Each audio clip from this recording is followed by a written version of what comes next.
Hey everyone, in this video I'm going to show you how to work the crunch stitch, and if you've had trouble with it in the past, there's probably a reason, and I'm going to explain what that might be. Let's get started.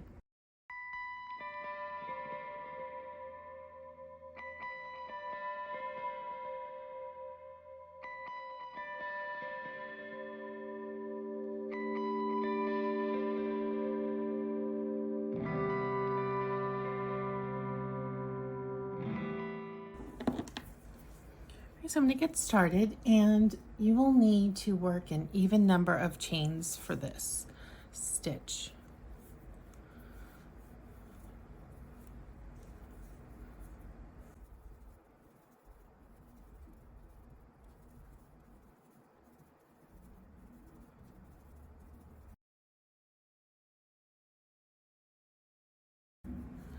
And then the second stitch from hook, here's my first, I'm going to the second, I'm going to work a slip stitch.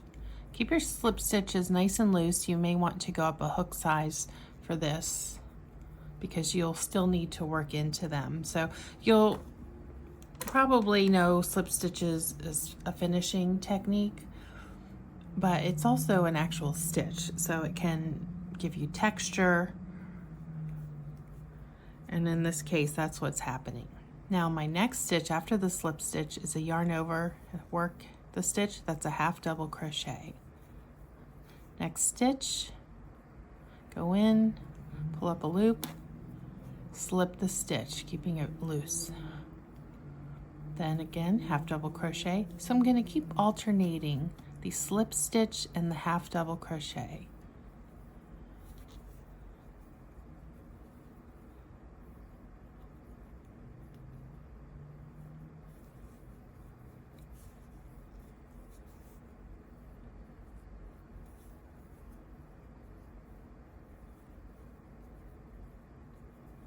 Nice and loose.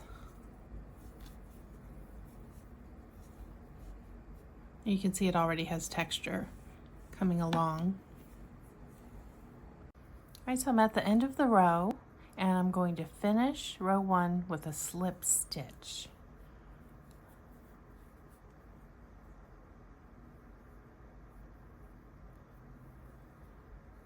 Then chain 2 and turn. Now this chain 2 will count as a half double crochet. So this first chain you would think of as half double crochet. Skip that, go into the next one, and this is where you can kind of keep up with what you're doing.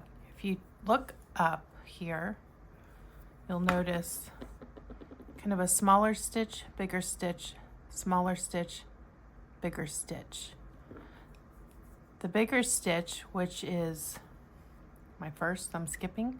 This one's bigger. The second stitch where I'm working into, those will always be the slip stitch. So I'll go into the stitch there.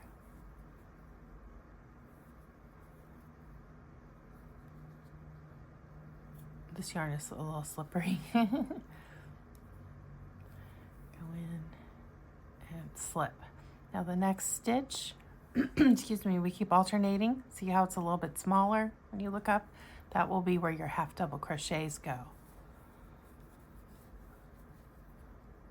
So the first stitch is that turn chain, counts half double crochet, slip stitch, half double crochet. Now here we've got the big stitch again. Go in there, pull up, slip it. Yarn over, little stitch, half double crochet. Now how these rows start and end is what's going to differ, and if you don't get that start and end correctly, your stitch count's going to be off. So pay attention to how these rows are worked. Here's small stitch, so that gets a half double crochet. Next stitch is a slip stitch. Here's a little one, half double crochet.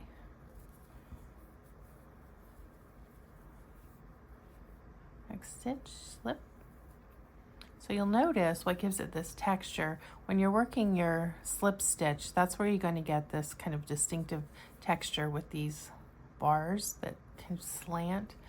So when you go, this is a half double crochet. So in these bigger ones, look up. There's the stitch. The slant right here from the half double crochet of the previous row, that's going to remain exposed.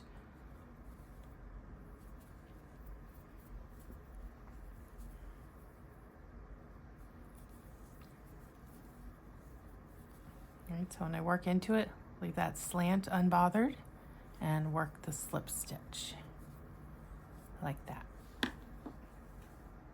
Okay, so I'm at the end of the row and I started with half double crochet, so I'm ending with half double crochet.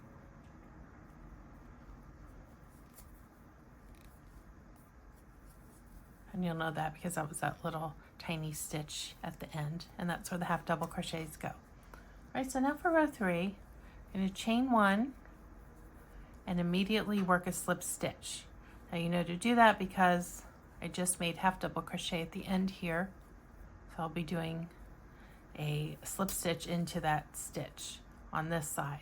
And remember, leave this exposed, turn to look up, and there's your stitch with that slant exposed.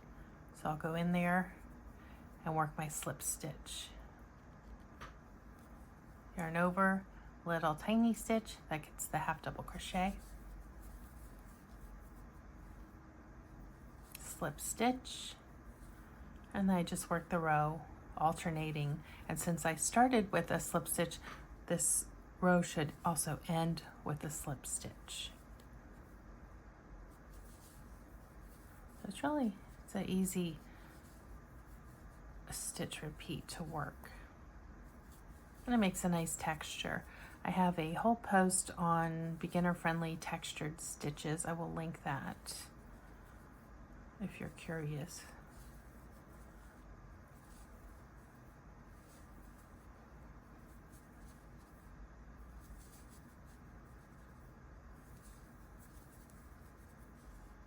You see how the texture is developing? Now at the end of this row, so we started with the slip stitch because of that half double crochet on the previous row.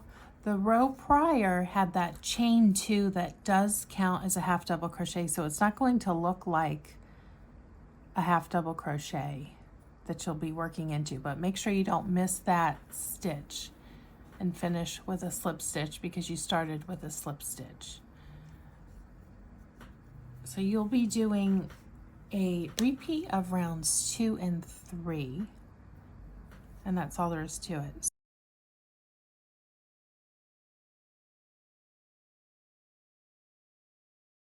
So again, I'm going to do a chain 2, counts as a half double crochet. Remember, I just worked that slip stitch into that kind of hidden half double crochet, which is what I'm doing right now, making this one that doesn't look like one. Skipping that first stitch, which would be a half double crochet, right? So now the next one, big stitch, work a slip stitch. If someone did a count how many times I say stitch in this video, it would be a lot. All right, half double crochet, here's that little stitch, and that gets the half double crochet. Slip stitch next. Okay, so this is a row 2. I started with a half double crochet, or counts as a half double crochet. I will end with a half double crochet. So pay attention to that as you're working. You'll get, otherwise you'll get slipped up in your project. The stitch count will be off. It'll start leaning and be misshapen. You'll get frustrated and wonder why. And it could be that chain 2 here that counts as a half double crochet that would possibly throw you off. So I'm going to keep working these and then post the tutorial. I will have a written version of this linked below also if you prefer to follow along that way. And I will see you in the next video. Give this video a like if you found it helpful, and consider subscribing. I do lots of crochet content and giveaways. Don't forget to enter the giveaway I have for my project trackers It is a few videos back. You just have to leave a comment which size you would prefer, the large print or the small print size. And I will use the random comment picker on December 31st to pick a winner.